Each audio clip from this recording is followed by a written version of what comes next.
Today, I'm really excited to share with you my Simply Draw app review. This is a really cool app that can help you learn to create amazing drawings, even if you have no prior drawing experience. I'm going to show you all the features and what makes it a great drawing app to try in your home.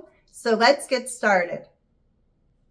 So if you've heard of Simply Piano or Simply Guitar, Simply Draw is from the same company. And just like those other apps make it super fun and easy to learn piano and guitar, Simply Draw takes the same approach to teaching drawing for ages 7 and up. And I will admit I was really skeptical. I have never been any good at drawing anything. I don't really even like drawing at all. So I wasn't sure what to expect when testing this out. But I was really surprised by what I was able to accomplish in such a short time. Here are just a few things that I was able to draw on my first day using the app. And if you had seen any of my attempts at drawing in the past, you'd be really impressed by this. So how the Simply Draw app works is with interactive lessons and detailed videos that really break down the process of drawing into bite-sized chunks so that it's not overwhelming at all.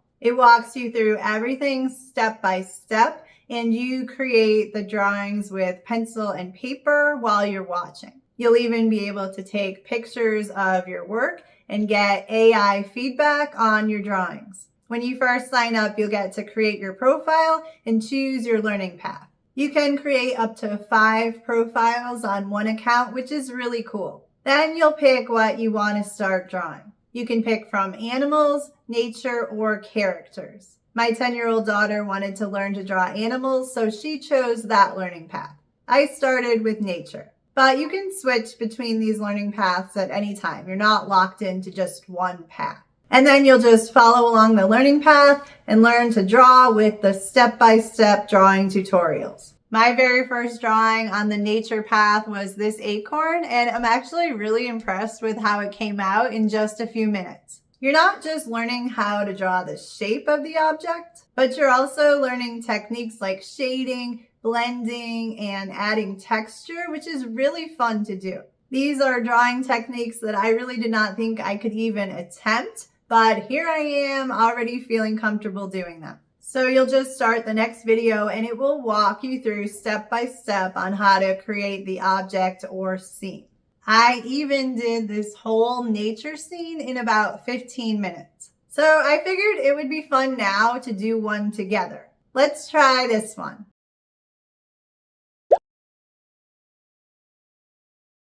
Let's draw a strawberry from this reference photo and use everything we learned about textures to make it look and feel more realistic.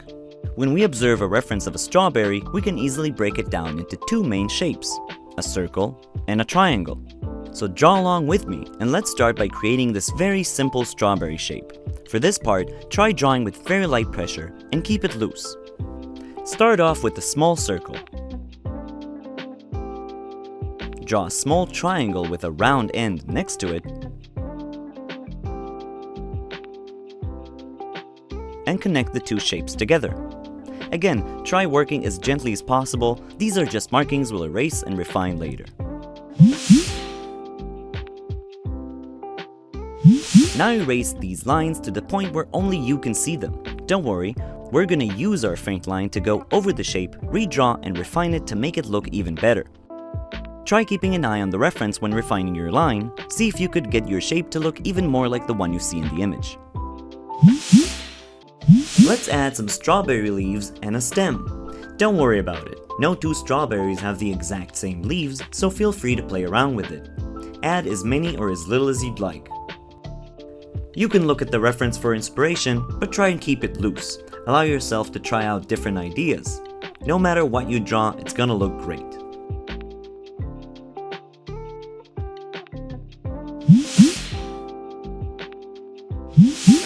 In the next step, we'll add shading to our materializing strawberry.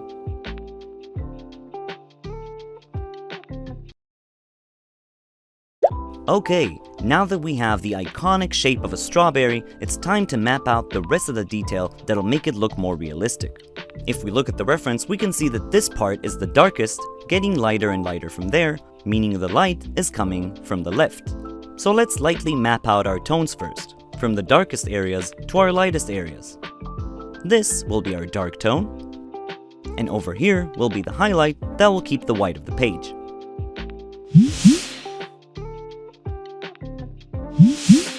And now, just as we've done before, shade each area accordingly, starting from a dark tone with heavier pencil pressure.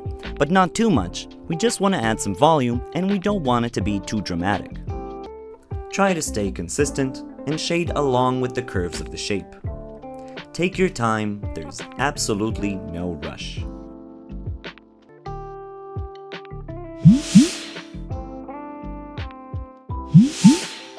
Now let's add a coat of midtone to the entire strawberry apart from its highlight that is so bright it's the white of the page.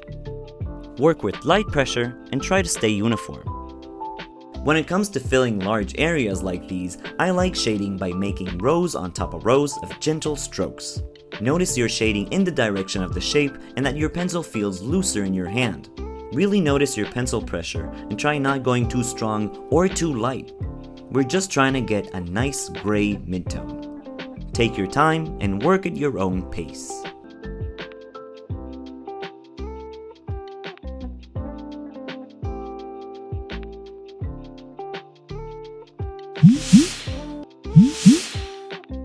In the next and final step, we'll add texture to the strawberry. Now it's time to make this strawberry come to life with the use of textures. If we examine the reference, we can see that strawberries have a ton of these little circular notches in them. So we'll translate this texture to our drawing by making a row of slightly elongated circles.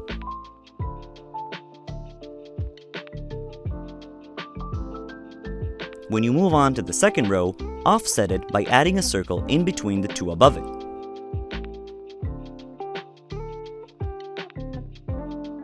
Keep using this pattern going down the strawberry shape, with each row getting smaller and denser. It'll make the shape feel more three-dimensional. If you didn't end up offsetting all of them, don't worry about it, it's not a big deal.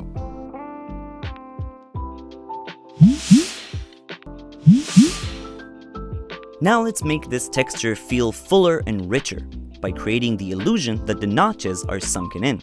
All you have to do is create circular motions around your shapes, making one side of them a bit darker.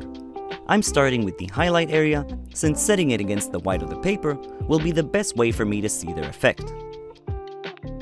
Take your time and have fun with it, there's absolutely no rush.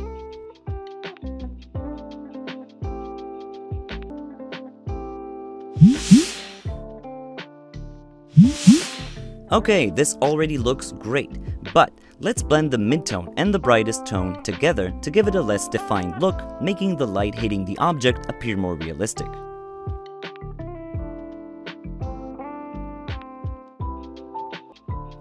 Make the tones blend in this wavy way, it'll make the strawberry feel more bumpy. See how it makes it look much more realistic, like the light hitting the object also has this texture that we can almost feel.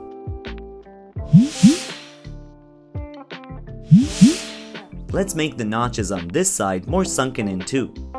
Since they're set against a dark shade, I'm gonna have to apply a bit more pencil pressure to make it pop out more. Not too much of course, let's try and find a delicate balance. Also notice I'm not giving this effect to each and every one of the notches, just a couple would do the trick.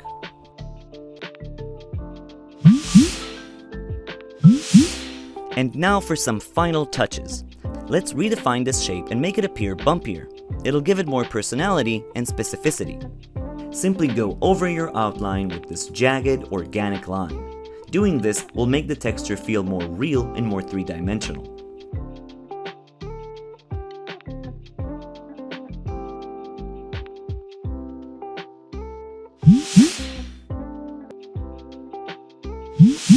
Make this part cast a nice shadow, making it pop out more. Just go over your lines and create a new layer of a darker tone underneath the leaves. Use heavier pencil pressure here to really make the shadow pop, but don't let it take up too much focus. We just want to add a touch of realism. You know what? I think I'm gonna make these leaves and the stem even darker to make them appear like they're further away. If you can apply this to your drawing as well, try it out. It's a quick way to add depth.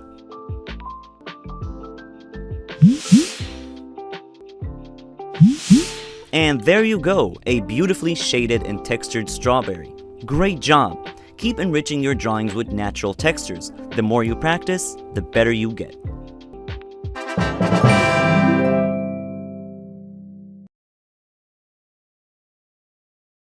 So that's how the step-by-step drawing tutorials on the Simply Draw app work. As you can see, it's very simple to follow, and even a beginner like me can end up making a pretty good drawing. Being a homeschool mom, I think this is a perfect way to incorporate creative learning into our homeschool curriculum. My 10-year-old is very into all kinds of arts and crafts, so she's been having a lot of fun with the Simply Draw app. I really like that it's a family-friendly drawing app, so we can both use it and have fun with it and even share our drawings with each other. I also love that kids can use it independently, so they shouldn't need any help from their parents to learn to draw using this app. So if you're interested in checking out this cool art education tool that's even recommended by teachers, you can find it in the App Store. Right now, it's only available on iOS devices, which is the only drawback with the app that I found because we are an Android family. But luckily, we also have iPads. You'll get to try out the first few lessons for free, so you'll be able to see if it's something that you like before you commit. They also offer a 7-day free trial of the premium membership in addition to the free lessons. So that's also something you can take advantage of if you're enjoying the app. And my guess is if you take the time to test it out, you're definitely going to want to keep it. I hope you found my Simply Draw app review helpful. If you have any questions at all, please let me know in the comments and I'll be happy to answer. And if you found this video helpful, please let me know by giving it a like or leaving a comment. I really do appreciate it. Thank you so much for watching.